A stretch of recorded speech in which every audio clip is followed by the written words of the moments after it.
السلام علیکم۔ مغربی ممالک میں جمہوریت کی کامیابی کے راز کے سیشن کا یہ دوسرا حصہ ہے۔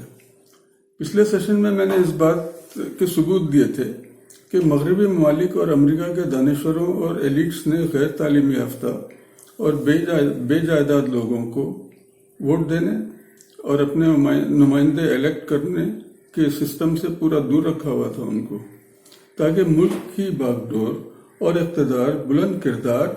اور تعلیم یافتہ لوگوں کے ہاتھ میں رہے، جس کی وجہ سے آپ دیکھ رہے ہیں کہ انہوں نے بے پناہ ترقی بھی کی اور ایک تہذیب یافتہ معاشرہ بھی تشکیل کیا۔ کیونکہ آپ دیکھتے بھی ہیں کہ امریکہ جب شروع ہوا تو وہاں تو دنیا بھر سے کرمنلز وغیرہ وغیرہ غریب سبھی آئے ہوئے تھے، تو وہاں سے وہ چل کے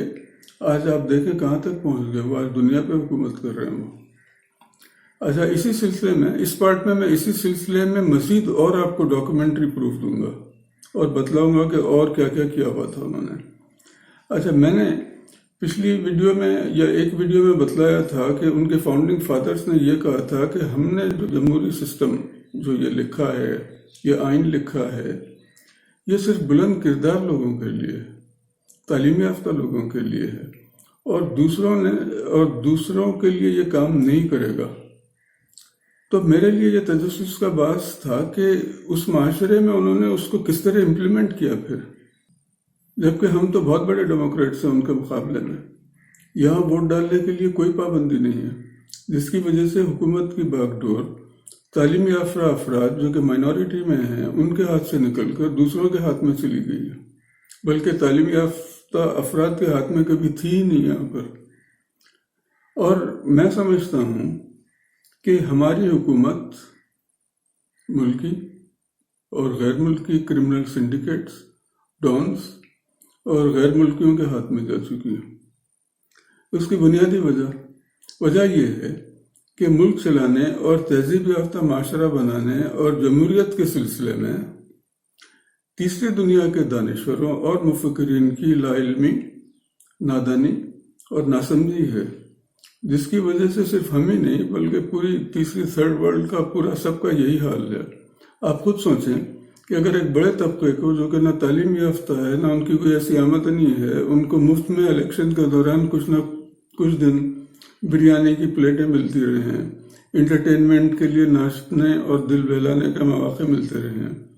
اور بعد میں بے نظیر انکم سپورٹ پروگرام سے گھر بیٹھے ہر مہینہ رقم بھی ملتی رہے بغیر کام کیے ہوئے، اسی طرح بغیر تعلیم یا بوگس ڈگری اور بغیر قابلیت کے حکومت کے ان کو بڑے بڑے عہدے ملیں، اور ساتھ میں حسب حیثیت رشوتیں وصول کرنے اور ملکی خزانے کا پیسہ خرد برد کرنے اس کے بھی مواقع ہوں، بغیر تعلیم یا ہنر کے حکومت کے کنٹریکٹس ان کو ملیں، باہر کی پوسٹنگز ہوں، اور ووٹ کے بدلے 5-10 ہزار روپیہ بھی مل جائے تو ان کے لیے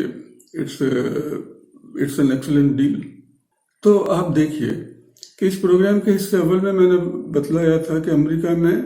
جمہوریت شروع ہونے کے 200 سال تک حکومت کی امداد لینے والوں کو اس بات کا حق نہیں دیا گیا تھا کہ وہ ووٹ ڈالیں یا الیکشن میں کھڑے ہوں یا پارلیمنٹ کے ممبر بنے، جس کی وجہ سے ان کے ہاں جمہوریت نے جڑیں پکڑی، کیونکہ ان کے ہاں ایک انٹلیکچوئل طبقہ تھا جو پڑھا لکھا تھا، جو پارلیمنٹ میں بیٹھ کر وہ ملک کو صحیح طرف لے کر جا رہا تھا، ملک کے قوانین بنا رہا تھا۔ اچھا، جبکہ ہمارا تو پورا سسٹم ہی الٹا ہے، ہمارا تو پورا جمہوری نظام ہی Benazir income support program, yellow cab scheme, free لیپ ٹاپس اور اسی طرح کے فوائد لینے والوں پر چل رہا ہے۔ اس قسم کی اسکیموں سے فائدہ اٹھانے والے جوق در جوق پولنگ بوتھ لائے جاتے ہیں اور ان سے ووٹ ڈلوائے جاتے ہیں۔ امریکہ پر یہ الزام لگایا جاتا ہے کہ یہ سب پابندیاں سیاہ فام لوگوں کو حکومت سے دور رکھنے کے لیے تھیں، جو کہ صحیح نہیں ہے بالکل۔ ان کے کچھ بنیادی اصول تھے جس کی تفصیل میں پچھلے سیشن میں دے چکا ہوں۔ ہاں، آپ یہ کہہ سکتے ہیں کہ سیاہ فام ان قوانین کی زد میں زیادہ تھے۔ اس کی وجہ یہ ہے کہ جب سفید فام یورپ سے آئے وہاں پر تو ان میں سے کافی جو لوگ تھے وہ پڑھے لکھے تھے، پڑھنا لکھنا آتا تھا ان کو، تو انہوں نے اپنے طور پر سفید فام لوگوں کی پڑھائی کا انتظام کیا اور ان کو بھی پڑھایا لکھایا،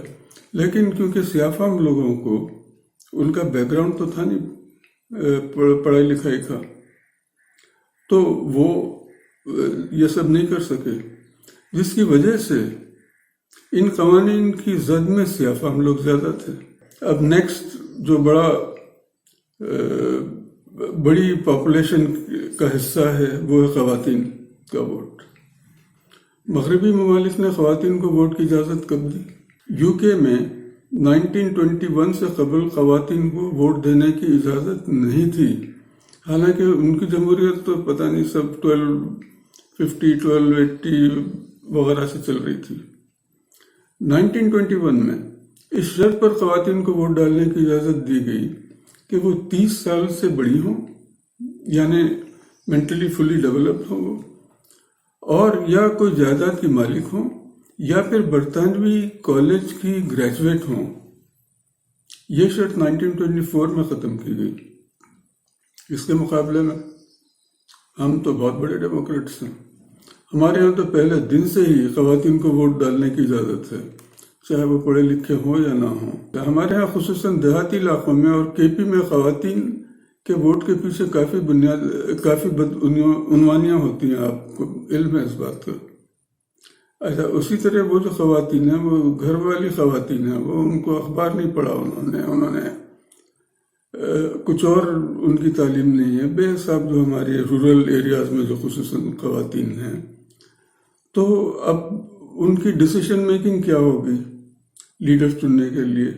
آپ خود اندازہ کیجئے۔ تو حکومت ہمارے یہاں کن کے ہاتھوں میں ہے، آپ خود اندازہ کیجئے۔ تو میں جو بات ثابت کرنا چاہ رہا ہوں وہ یہ ہے کہ مغربی ممالک کی کامیاب جمہوریتوں نے عام عوام کو اور خواتین کو ووٹ ڈالنے کی اس وقت تک اجازت نہیں دی جب تک انہوں نے ناخواندگی یعنی الٹریسی کو اپنے ملک سے ختم نہیں کیا اور عوام کی اکثریت کو بہتر شہری بننے اور بہتر نمائندے چننے کے قابل نہ بنایا۔ اچھا، نہ انہوں نے ان لوگوں کو الیکٹ ہو کر پارلیمنٹ میں آنے کی اجازت دی، نہ صرف ووٹ دینے کی اجازت نہیں تھی، کیونکہ اگر آپ ووٹ نہیں دے سکتے تو آپ پارلیمنٹ میں بھی نہیں آ سکتے، تو یہ بھی تھا۔ 1965 میں جا کر یہ پھر اجازتیں ملی سب، 1965 میں، یعنی اب سے 40-50 سال پہلے، جبکہ پاکستان میں کسی ووٹر رجسٹریشن وغیرہ کی ضرورت نہیں ہے۔ نادرا اور الیکشن کمیشن خود ہی تمام شہریوں کا رجسٹریشن کر دیتے ہیں۔ یہ کتنا صحیح ہوتا ہے آپ سب کو علم ہے۔ اچھا، دوسری کئی جمہوریتوں میں اس وقت آٹومیٹک اسی طرح کے سسٹم کا چل رہا ہے، ان کے یہاں بھی ہے، جو کہ ڈرائیونگ لائسنس کی بنیاد پر ہے اور ٹیکس ریٹرن کی بنیاد پر ہے، کہ جنہوں نے بھی ٹیکس ریٹرن دیے ہیں وہ ووٹر لسٹ میں آ گئے، یا ڈرائیونگ لائسنس ہو تو ووٹر لسٹ میں آ گئے، یا سوشل سیکیورٹی کارڈ ہو تو وہ آگے لسٹ میں۔ لیکن ان کے ریکارڈ جو ہیں وہ ایکوریٹ ہیں۔ سوشل سیکیورٹی یا آئی ڈی کارڈ جو ہیں ان کے وہ ایکوریٹ ہیں، ہر آدمی خود ہی اپنا آئی ڈی کارڈ بھرتا ہے، جبکہ ہمارے یہاں کے ریکارڈز کا تو آپ کو علم ہے۔ تو جمہوریت کا پہلا قدم ہے فری اینڈ فیئر الیکشن۔ عوام اپنے نمائندوں کو منتخب کرتا ہے، لیکن جس ملک میں آبادی کا سینسس کرنے کی قابلیت نہ ہو، جس ملک میں ووٹر کو اپنا رجسٹریشن کرنے کی قابلیت نہ ہو، جس ملک کے ووٹر کو رجسٹریشن فارم بھرنے کی قابلیت نہ ہو، بلکہ سینسس کرنے یا رجسٹریشن کرنے کی قابلیت ہونا تو بہت دور کی بات ہے، جس ملک کے دانشوروں کو ان چیزوں کی اہمیت کو سمجھنے کی قابلیت تک نہ ہو، تو پھر ملک کس طرح چلے گا، جمہوریت کس طرح چلے گی؟ اور اگر جمہوری ممالک کی طرح جیسے انگلینڈ ہے یا یو ایس اے ہے، ان کی طرح یہاں پر بھی ووٹر رجسٹریشن شروع کرنے کی تجویز دی جائے تو جمہوریت کے پجاری اسے جمہوریت کے خلاف سازش کہیں گے، یہ معاملہ شروع ہو جائے گا۔ لیکن آپ دیکھیں، آج بھی برطانیہ جو کہ موجودہ دور میں جمہوریت کا باوا آدم ہے، ان کے ہاں ووٹر کو ووٹر رجسٹریشن فارم خود بھرنا لازمی ہے، جس کا مطلب یہ ہے کہ وہ پڑھا لکھا ہوتا ہے۔ یہ آپ دیکھیں رجسٹریشن فارم کی کاپی۔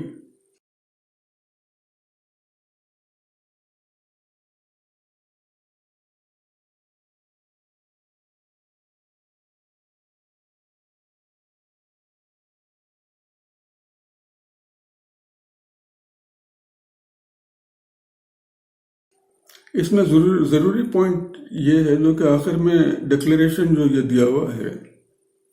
جس میں فارم بھرنے والا اس بات کی تصدیق کر رہا ہے کہ یہ معلومات صحیح ہیں۔ غلط ہونے کی صورت میں 80 پاؤنڈ تک اس پر جرمانہ ہو سکتا ہے، اور جانتے بوجھتے غلط معلومات دینے پر 6 مہینے تک جیل بھی ہو سکتی ہے۔ اور یہ آپ دیکھیں، یہ امریکن رجسٹریشن فارم ہے، موجودہ ہے، یہ پرانا 50 سال پرانا 100 سال پرانا نہیں، یہ آج کا ہے۔ ووٹر کو خود یہ فارم بھرنا پڑتا ہے۔ یہ سب تفصیلات یہ دیکھیں آپ، یہ خود پڑھنا پڑتا ہے، خود بھرنا پڑتا ہے۔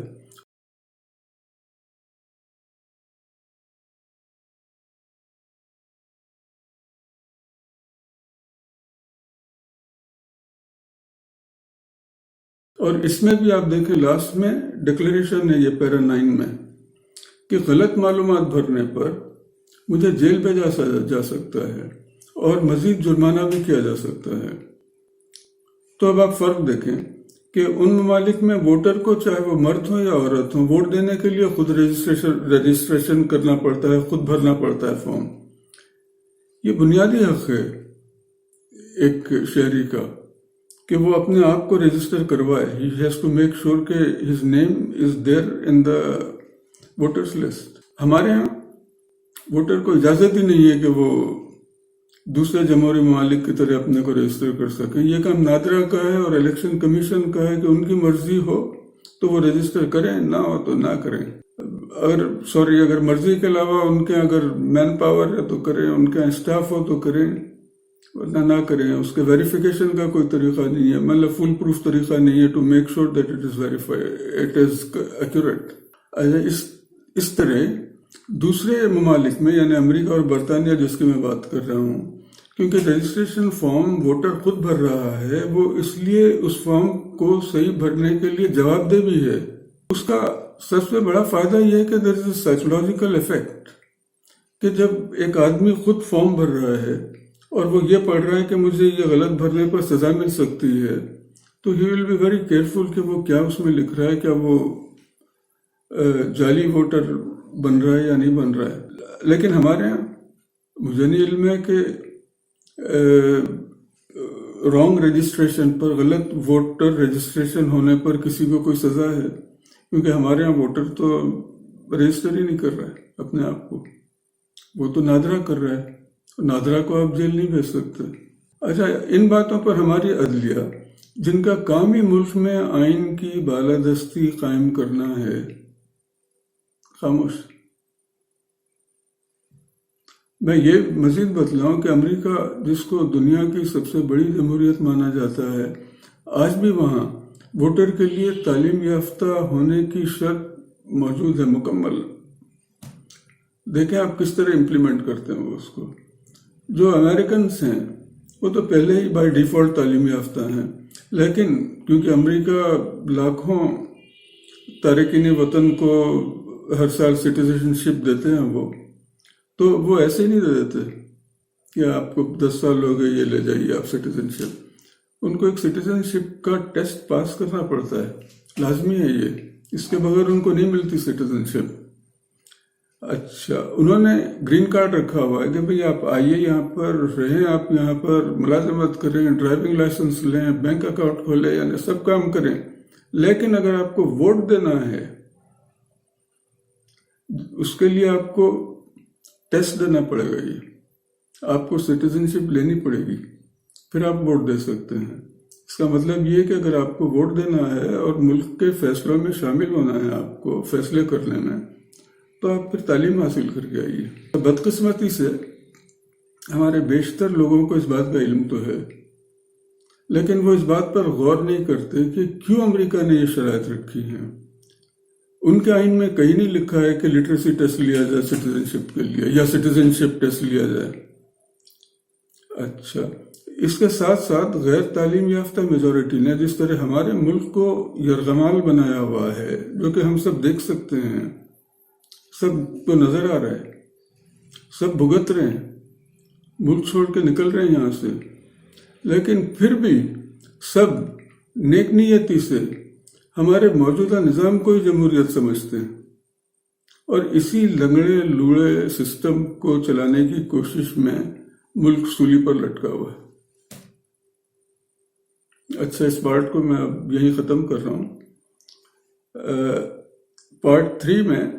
اب میں ان چیزوں کی بنیاد پر پاکستان کے لیے کچھ نتائج اخذ کرنے کی کوشش کروں گا.